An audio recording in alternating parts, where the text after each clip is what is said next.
what's up guys? It's Edward Munoz from UnleashYourChampion.com, and today's video is called Be the Muhammad Ali of Your Life. It is my intention in the next few minutes to share with you several stories and what I learned from the stories in researching Muhammad Ali. This guy was a champ, and we're going to extract lessons from his life so that we can apply it in our lives, so that we can become the Muhammad Alis of our lives. So if you're ready to download all this positive information, please continue watching this video. So here's the first story that I want to share with you. Did you know that Muhammad Ali used to run to the gym when he was an upcoming boxer? And one day his coach asked him, "Hey, every time you come to the gym, you are sweaty. You are sweating profusely. Why are you sweating profusely? I don't want you to come to the gym tired and all sweaty. I want you to come energetic so that we can, so that I can train you to be a champ." And he said, "The reason why I am always sweating is because I have no car. I have no money to pay the bus fare. And that is why I run here. Because I am not here to make excuses.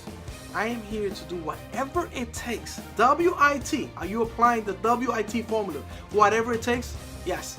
To whatever it takes, as long as it is ethical and moral, to accomplish your goal. And that is exactly what Muhammad Ali was doing in the early days. He did whatever it took to accomplish his goal. He had no money to jump on the bus. He had no money to put gas in the car. As a matter of fact, he did not even own a car at that time. But he did not sit back and make excuses. He decided to find a way to make it happen. Are you finding ways to make it happen? Are you the type of person that is constantly making excuses and complaining and complaining and complaining and complaining and making excuses at one after the other after the other? Sounds like a broken record, right guys? Stop it. You will never be a champ. You will never be the Muhammad Ali of your life if you are constantly making excuses, if you're constantly complaining. So after his coach asked him why he was sweaty, he told his coach, "Look, don't worry about me. I got my own, all right? I got my own. I'm here. I'm ready to do whatever it takes. All you have to do is train me. If you tell me what to do, I will do it." End of story. This guy was courageous. His early coach said that this guy had spunk. He spoke with energy. Well, this is a report we heard. I'm hollering loud because I can back up every word. And I whoop any man in the world, and I want everybody out there on TV to know it. I am the greatest. He was confident. He had swag. Do you speak with confidence? Do you have swag? Do you step up to the plate? Do you speak up for yourself? Do you stand up for yourself?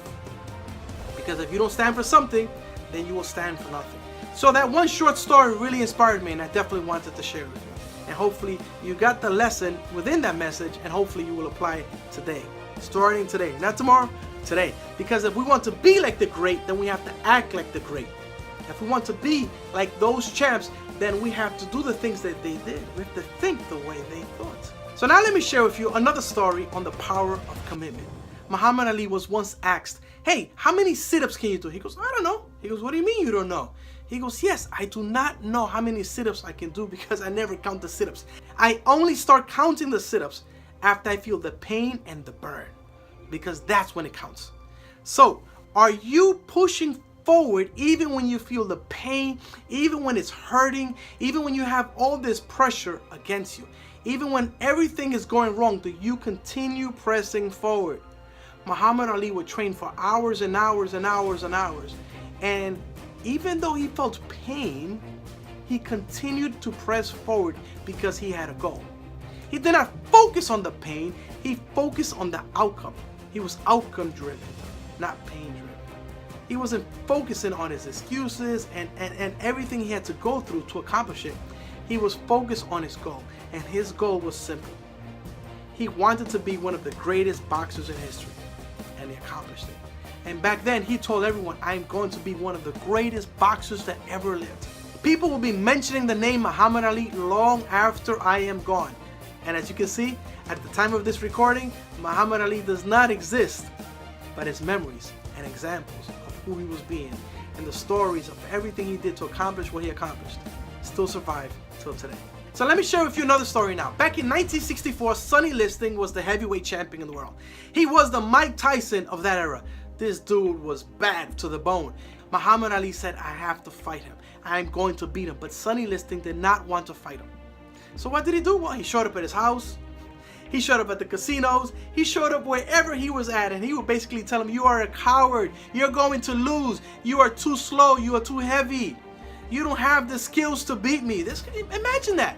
Imagine this guy that comes out of nowhere and is telling the heavyweight champion of the world, the Mike Tyson of that era, you're a chump. You're gonna lose. And he spoke with confidence, with arrogance, with swag. This guy said, this guy's cuckoo. Cassius Marcellus Clay. He's young, he's handsome. They know it. He's a poet, a prophet, and many people believe he'll be the next heavyweight champion of the world. I saw Sonny Liston a few days ago, Cassius. Ain't he ugly? He's too ugly to be the world champ. The world champ should be pretty like me. Well, he told me to bet my life that you wouldn't go 3 rounds. Well, if you want to lose your money, then bet on Sonny. Oh, may I ask you Because this? I'll never lose a fight. It's impossible. Tell him. It's impossible. Never lost a fight in your life. Ask any of my fans when was the last time they lost. I'm too fast. Champion from I'm the king. Born the champ. Born the champ from the crib. Ah! And eventually the media caught wind of this, and now Sonny Liston was forced to fight him. Basically, he said, now I have to fight him because now the world thinks that I am a chump and that I am scared of this freaking loser. I'll fight him. So on February 25, 1964, Sonny Liston got into the ring. He says, I'll knock him out in the first round. Muhammad Ali stepped in with his swag and he recognized his opportunity. He says, this is my moment. And that is another lesson that I want you to extract at this moment. You need to recognize when you need to step up to the plate and go all in and give your 100% best. Not just your 100% best, your 1000% best. He knew that was his moment, and he danced, and he went in there with a strategy, He had all the skills, he had all the confidence, he did what he had to do. Bam! Knocked him out. The world was shocked. The world was shocked that this underdog who talked so much trash out of nowhere came and beat the reigning champ. And as you all know, Muhammad Ali went on to beat many of the greatest boxers in history. For example, one of those boxers was George Foreman.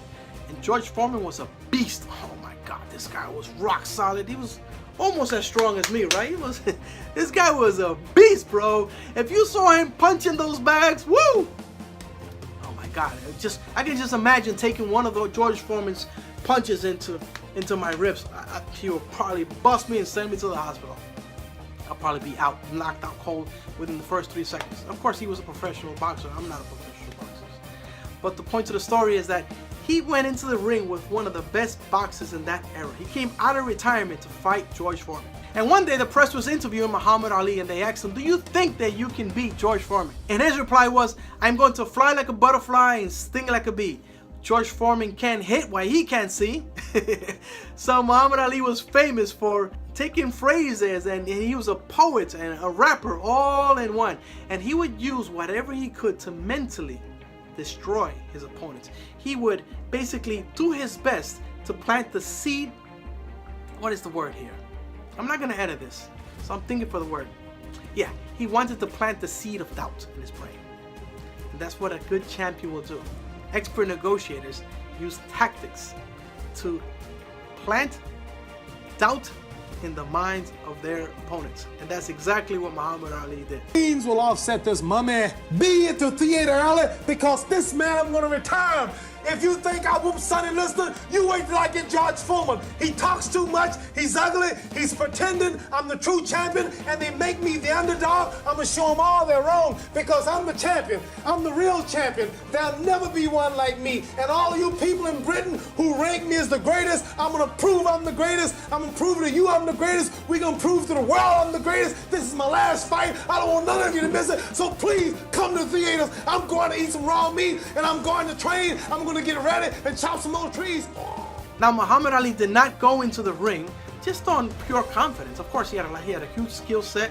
He was very good at what he did. He was world class. But hey guys, he was fighting George Foreman. So he created a strategy. And his strategy was called the rope-a-dope. Back then, that did not exist. But basically his strategy was, to let George Foreman beat him up and punch him as much as he could while he laid on the ropes. So he would lay on these ropes and George Foreman would come bam, bam, bam. George Foreman's strategy was to knock him out in the first round. Obviously that did not happen. So George Foreman said, you know what? I need to knock him out in the second round.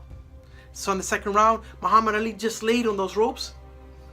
He defended himself as much as he could, and he implemented what's called today the rope-a-dope strategy. He went into the ring with a strategy. Are you going into your business and your career with strategies? I plan my fight round by round. First round, I might say, well, I won't knock him out. He won't knock me out. But I'll get the most jabs in. I'll keep my distance. I'll get the most points in. I'll win that round. Second round, I'll just take my time. I'll stick him. Pop, pop, keep moving. Move on Foreman. Keep moving because he can't move. Keep moving. He'll be trying to corner me, cut the ring off, tack him. Pop, pop, pop, pop, pop, pop. Back him up, tie him up. Pop, pop. Won the second round. Then he's getting worried. Oh, I gotta get him. He's starting to drop his bombs. Make him tire himself out. Whatever happens, I win the most rounds. See, I'll think a man. See, the matador beats the bull. The bull is the strongest. Bull hits the hardest, but the matador is the smartest. Constantly, you need to be looking for new strategies. Well, he let him work him. Boom, boom, boom, boom. He would hit him. He would just take the pain, and take the pain. I don't know what he did. That's, you know, how he could handle all of that pain. And that's what champions do. Champions, they can take the pain. They can take a hit. They can take a licking, and they just keep on ticking. That's exactly what he did. And that is exactly what me and you need to do, right? When life is tough, we need to be tough and just take the licks and take the licks. So third round came, and he just kept on rope-a-dope. He let him hit him and hit him and hit him and hit him and hit him. And life is gonna hit you again and again and again. But you just work it and work it and work it and work it and work it. And then round 4 came, and the same thing happened. And round 5 came, and the same thing happened. And then when George Foreman was tired, Muhammad Ali came in and boom, knocked him out. Woo, knocked him out cold. Look at this now as they stare. Muhammad Ali beginning to talk to George Foreman. They're really putting the stare on each other.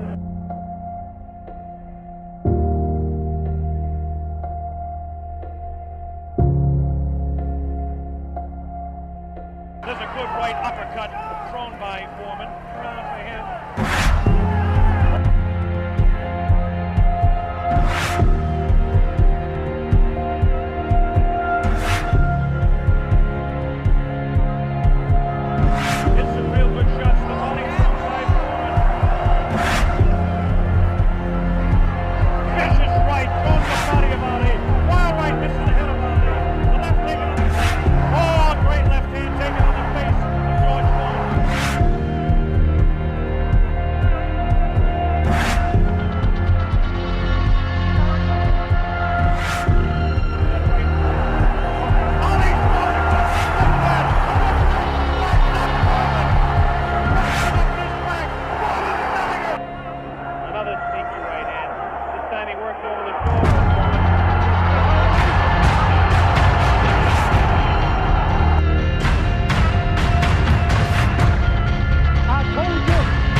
So as you can see, Muhammad Ali walked into the ring with a strategy.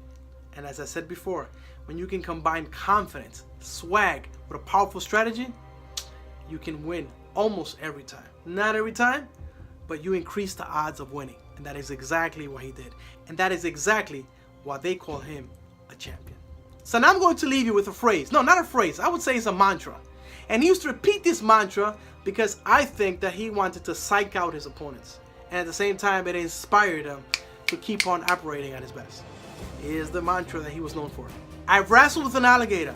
I've tussled with a whale. I've done handcuff lightning and thrown thunder in jail.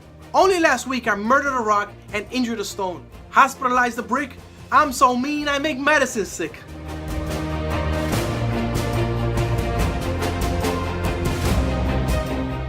I done wrestled with an alligator.